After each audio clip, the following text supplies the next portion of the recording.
Dia mendengar.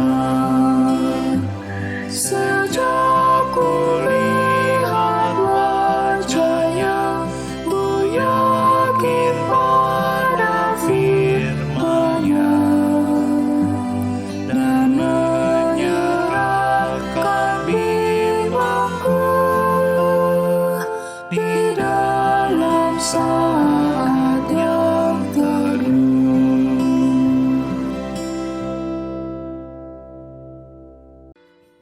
Pembacaan Mazmur 131.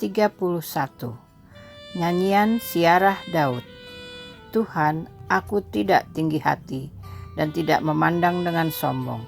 Aku tidak mengejar hal-hal yang terlalu besar atau hal-hal yang terlalu ajaib bagiku. Sesungguhnya aku telah menenangkan dan mendiamkan jiwaku. Seperti anak yang disapih berbaring dekat ibunya, ya, seperti anak yang disapih jiwaku dalam diriku. Berharaplah kepada Tuhan, hai Israel, dari sekarang sampai selama-lamanya. Selamat pagi saudara-saudara yang terkasih. Sebelum kita membaca dan merenungkan firman Tuhan, marilah kita bersatu di dalam doa. Tuhan Allah kami, puji dan syukur kami panjatkan kepadamu untuk hari yang baru, untuk kesempatan yang baru. Terima kasih untuk istirahat, untuk pemulihan energi yang telah Tuhan berikan kepada kami. Biarlah hari ini boleh kami isi dengan hal-hal yang memuliakan nama Tuhan, menyukakan hati Tuhan, menjadi berkat bagi sesama, dan menjadi kebaikan bagi pertumbuhan kami sebagai pribadi. Dalam nama Tuhan kami Yesus Kristus kami berdoa. Amin. Saudara-saudara, saya akan membacakan firman Tuhan bagi kita diambil dari Kisah Para Rasul, ayat pasal 13, ayat yang pertama sampai dengan yang ke-12 demikian. Pada waktu itu, dalam jemaat di Antioquia, ada beberapa nabi dan pengajar, yaitu Barnabas dan Simeon yang disebut Niger, dan Lukius orang Kirene, dan Menahem yang diasuh bersama dengan Raja wilayah Herodes, dan Saulus. Pada suatu hari ketika mereka beribadah kepada Tuhan dan berpuasa, berkatalah Roh Kudus, "Khususkanlah Barnabas dan Saulus bagiku untuk tugas yang telah kutentukan bagi mereka." Maka berpuasa dan berdoalah mereka. Dan setelah meletakkan tangan ke atas kedua orang itu, mereka membiarkan keduanya pergi. Oleh karena disuruh Roh Kudus, Barnabas dan Saulus berangkat ke Seleukia, dan dari situ mereka berlayar ke Siprus. Setiba di Salamis, mereka memberitakan firman Allah di dalam rumah-rumah ibadat orang Yahudi. Dan Yohanes menyertai mereka sebagai pembantu mereka. Mereka mengelilingi seluruh pulau itu sampai ke Pafos. Di situ mereka bertemu dengan seorang Yahudi bernama Bar-Yesus. Ia seorang tukang sihir dan nabi palsu. Ia adalah kawan gubernur pulau itu, Sergius Paulus, yang adalah orang cerdas. Gubernur itu memanggil Barnabas dan Saulus karena ia ingin mendengar firman Allah. Tetapi Elimas, demikianlah namanya dalam bahasa Yunani, tukang sihir itu menghalang-halangi mereka dan berusaha membelokkan gubernur itu dari imannya. Tetapi Saulus, juga disebut Paulus yang penuh dengan Roh Kudus, menatap dia dan berkata, "Hai anak iblis, engkau penuh dengan rupa-rupa tipu muslihat dan kejahatan. Engkau musuh segala kebenaran. Tidakkah engkau akan berhenti membelokkan jalan Tuhan yang lurus itu? Sekarang lihatlah, tangan Tuhan datang menimpa engkau dan engkau menjadi buta. Beberapa hari lamanya engkau tidak dapat melihat matahari." Dan seketika itu juga orang itu merasa diliputi kabut dan gelap. Dan sambil meraba-raba ia harus mencari orang untuk menuntun dia. Melihat apa yang telah terjadi itu, percayalah gubernur itu, ia takjub oleh ajaran Tuhan. Demikian saudara-saudara pembacaan firman Tuhan untuk kita renungkan bersama. Saudara-saudara, bagaimana kita mengetahui apa yang menjadi kehendak Tuhan bagi hidup kita? Bagaimana kita bisa juga mengetahui bahwa sesuatu itu benar atau mungkin menyesatkan? Ya, apakah sesuatu itu memang kebenaran yang dari Tuhan, yang Tuhan bukakan, atau persepsi kita atau delusi manusia, atau mungkin bahkan persepsi yang dipengaruhi oleh opini masyarakat. Nah, saudara-saudara, kalau kita bicara soal kehendak Tuhan, soal kebenaran, bagaimana kita mengetahui siapa yang benar, siapa yang salah, apa yang sungguh-sungguh benar, apa yang ditambah-tambahi? biasanya itu yang pertama saudara-saudara untuk mengetahuinya adalah biarkan waktu membuktikan. Misalnya kalau kita bicara soal ramalan, nubuat, apakah itu palsu atau benar, itu tentu kita tinggal serahkan saja pada waktu. Apakah benar yang dinubuatkan itu akan terjadi atau tidak, ya. Tapi saudara-saudara, masalahnya kan tidak semua hal bisa kita tunggu atau kita serahkan kepada waktu. Ada hal-hal yang harus kita putuskan dengan keyakinan bahwa ya, walaupun belum terbukti, teruji oleh waktu, ini adalah kehendak Tuhan, ini yang benar, ini yang mau saya percaya, ini yang mau saya pilih. Ya, misalnya kalau kita harus memilih pekerjaan, memilih pasangan hidup, kita kan tidak bisa menjalani menjalani pernikahan sampai maut memisahkan, lalu baru di ujung gitu ketika dipisahkan oleh maut baru ya memang betul dia itulah jodoh saya gitu ya. Tapi kan harus sejak awal sudah meyakini inilah dia pasangan yang Tuhan berikan pada saya. Atau mungkin saudara-saudara ketika ada kebenaran nih, ketika si A bilang begini, si B bilang sebaliknya, lalu kita merasa siapa yang harus dipercaya, maka kita harus kalau kita tunggu waktu, ya kita nggak memilih apapun gitu ya. Tetapi ketika kita memilih, maka kita harus bisa mengujinya. Nah untuk itu, maka selain diuji oleh waktu, bagaimana kita bisa mengetahui ini kehendak Tuhan atau bukan, adalah seperti yang dilakukan oleh para rasul. Dalam bacaan kita hari ini Kisah Para Rasul, dikatakan bahwa mereka itu ketika mereka sedang beribadah dengan berpuasa, Roh Kudus menyatakan bahwa Saulus atau Paulus dan Barnabas harus diutus ke suatu tempat. Nah saudara-saudara, ini sebuah poin yang sangat penting bagaimana ketika kita mau mengetahui apa yang menjadi kehendak Tuhan, apa yang menjadi jalan yang harus kita pilih adalah dengan beribadah bersama dalam persekutuan dan juga berdoa dan berpuasa. Dikatakan juga ketika mereka mendapat penglihatan itu kemudian mereka masih menggumulinya lagi dengan berdoa bersama dan berpuasa sebagai umat Tuhan. Nah di sini kita perlu punya komunitas, entah itu keluarga, entah itu pertemanan, entah itu persekutuan, orang-orang percaya yang kita saling mengenal, punya nilai-nilai yang sama, punya visi yang sama, untuk bisa saling menguji atau saling menguatkan. Kalau maka itu, ya walaupun kembali keputusan untuk suatu pilihan hidup kembali pada diri kita sendiri, kita perlu untuk bersama-sama diingatkan dan saling menguji dalam persekutuan orang-orang yang sehati sepikir seiman. Nah, saudara-saudara, dalam hal ini tentu kita perlu keterbukaan. Kita perlu di tengah masyarakat yang semakin individualis gitu ya, ketika semua orang mengatakan ini hidup saya, ini urusan saya, ya memang betul, tetapi kita juga perlu keterbukaan sehingga orang bisa mengenal kita. Maka walaupun kalau kita sudah yakin dengan sebuah keputusan, kita tidak perlu terpengaruh oleh perkataan orang, tetapi ada baiknya juga kita mendengarkan masukan dari orang-orang yang bisa kita percaya, yaitu tadi orang-orang yang sehati sepikir dengan kita, bukan orang-orang misalnya netizen di internet atau orang-orang yang kita tidak kenal. Nah, dan di sini juga perlunya menjadi sebuah komunitas yang bersama-sama berdoa. Bahkan dikatakan bukan hanya berdoa tapi juga berpuasa. Artinya orang yang mau mengkhususkan diri untuk secara spiritual menggumuli suatu pokok doa.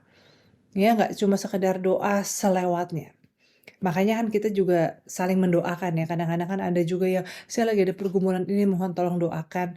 Saudara-saudara, itu bukan basa-basi, tapi sebetulnya itu adalah sebuah prinsip menggumuli kehendak Tuhan dengan bersama-sama berdoa.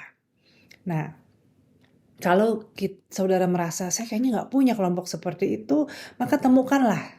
Ya, salah satunya misalnya datang ke persekutuan doa pagi. Di situ kita ketemu dengan orang-orang yang memang secara spiritual punya kerinduan dan komitmen untuk berdoa dan saling mendoakan.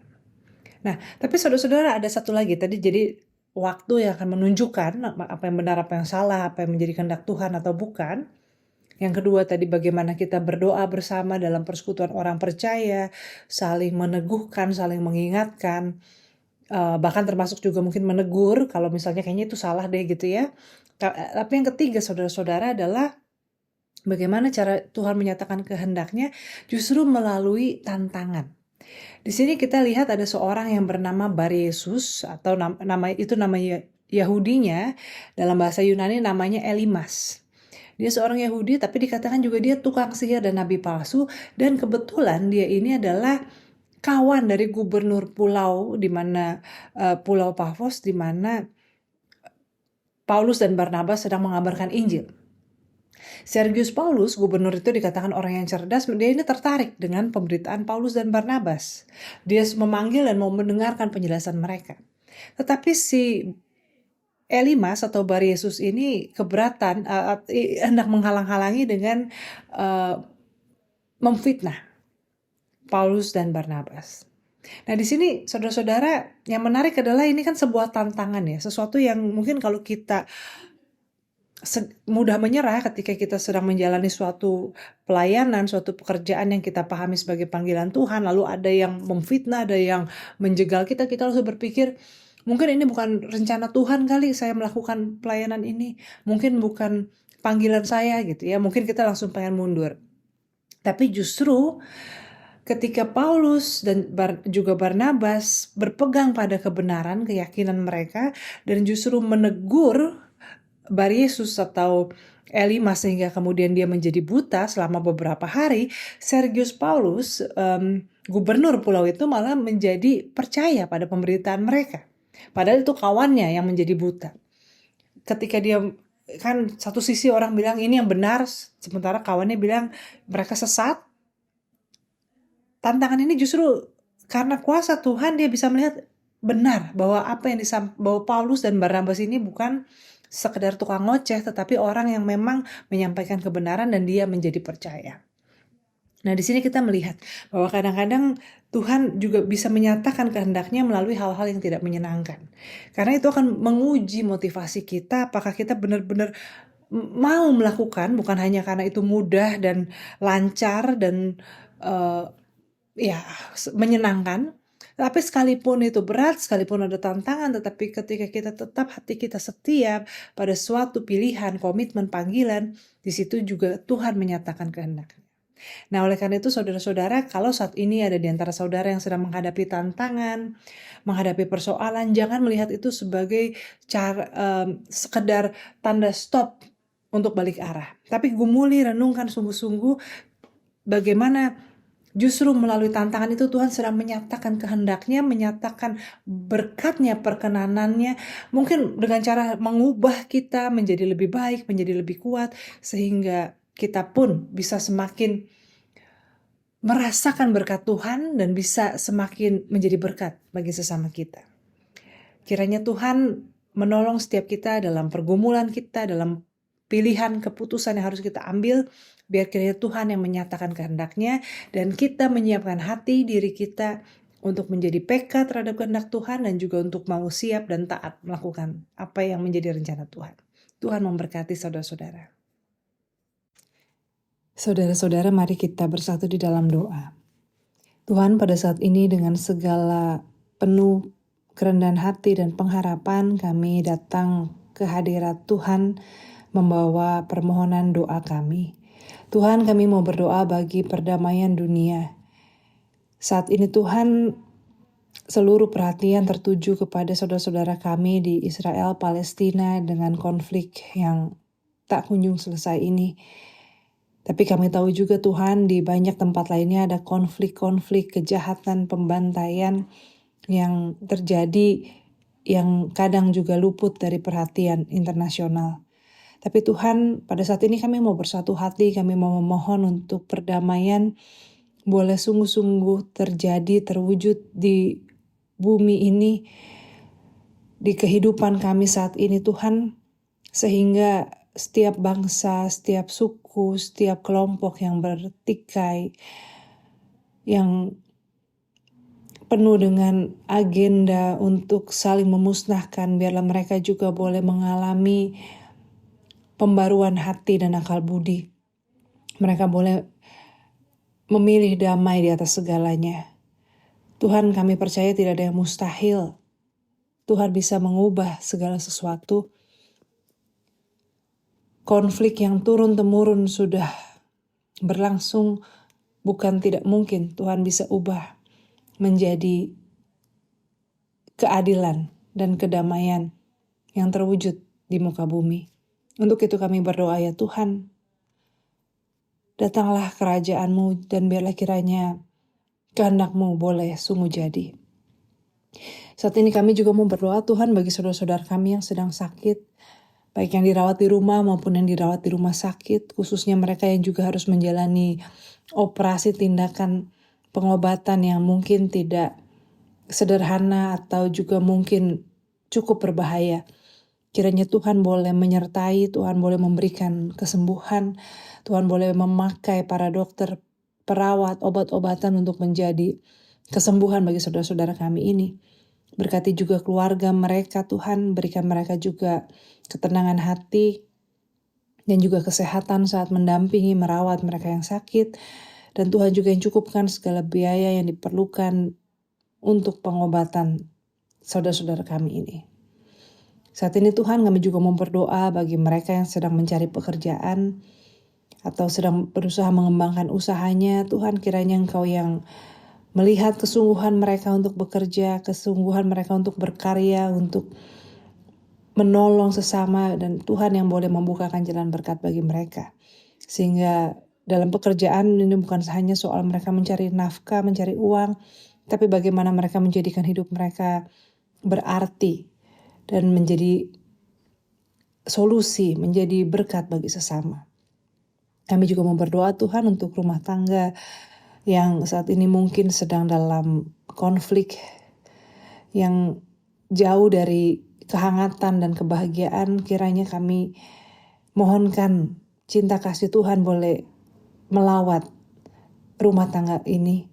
Satu persatu Tuhan boleh memulihkan, Tuhan boleh mengaruniakan pengampunan dan juga memulihkan, memperbarui cinta kasih yang mula-mula, sehingga kehidupan rumah tangga, kehidupan keluarga itu boleh menjadi penuh dengan sukacita dan damai sejahtera. Tuhan, kami serahkan doa kami ini yang jauh dari sempurna hanya ke dalam satu nama Tuhan kami Yesus Kristus. Amin.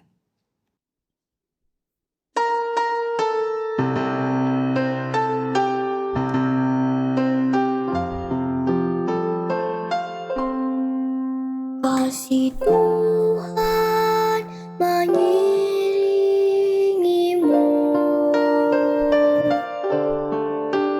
dan sayang